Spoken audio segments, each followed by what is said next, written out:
Every time when I look around and I see my babe,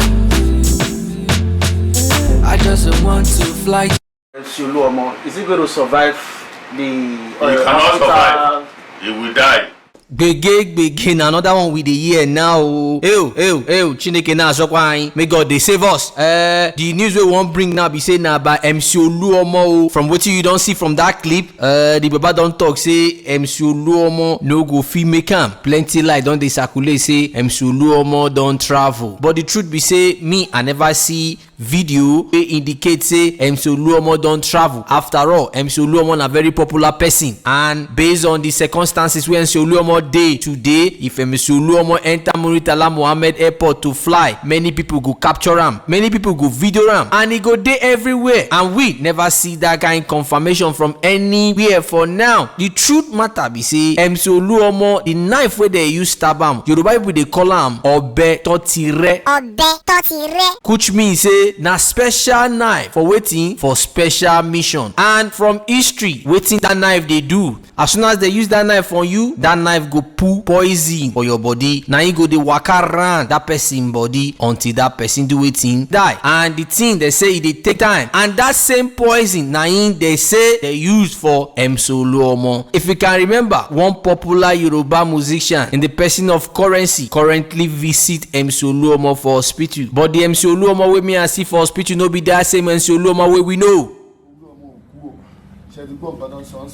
Àyìndé Olúọmọ MC Musiliu ó ṣeun o, Àyìndé ọmọ Akínsànyà ó ṣeun, ẹ bá mi kí MC Musiliu. If you check MC Oluomo in the past, MC Oluomo na guy wey dey agile, na guy wey be say if he dey talk, he dey put hand for chest, na guy wey be say he dey talk with confidence. When you see am, you see lion, but the MC Oluomo when I see with Currency, very weak. But I pray say may God do wetin, may God take control. But all this rumor wey dey circulate, I go like make MC Oluomo himself come out debunk some of this rumor. People wey know MC Oluomo to tell you say MC Oluomo no dey wey dem no go see am for Oshodi, no dey wey dem no go see am for Bariga, no dey wey dem no go see am for Eko Odumota. Why? Because he dey take care of business. Na man wey dey always dey for street, but now since this in ordeal, people hardly see am. But the rumor wey we dey hear be say they say he don well, but nobody don see am, nobody don feel am, nobody don even see am waka as they claim. If they see am, why they no go put the video for us to see? After all, he get fans worldwide, and these fans wan see am bounce back. After all, na election period we dey. This is the period wey APC need Oluomo the most. We just say make we bring this news to our fans, make they know wetin dey happen, make we know whether na true that they talk say MC Oluomo dey okay, or na just propaganda because the man talk say MC Oluomo no go fit survive am. MC Oluomo, is he going to survive the? He cannot survive. He will die. Even though he doesn't die in that room, he cannot come out as a talk delay in life.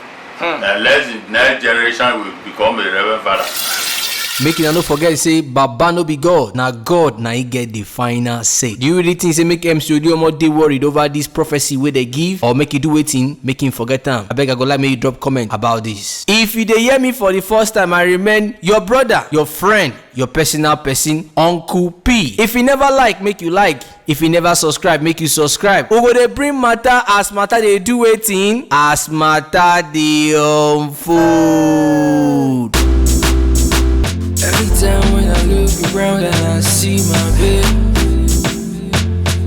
I just want to fly to the sky and hold you.